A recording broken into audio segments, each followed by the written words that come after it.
Welcome to The Last Breakfast. Please enjoy the video. Install Arc from the App Store and allow permissions during a 2-minute setup.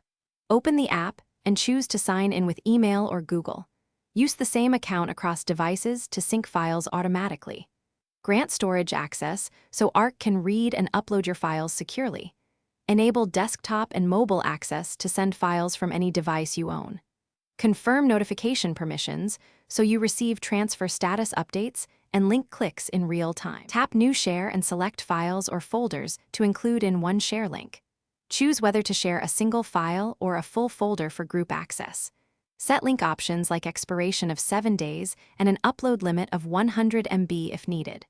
Choose permission levels, view only or allow uploads and edits for collaborators.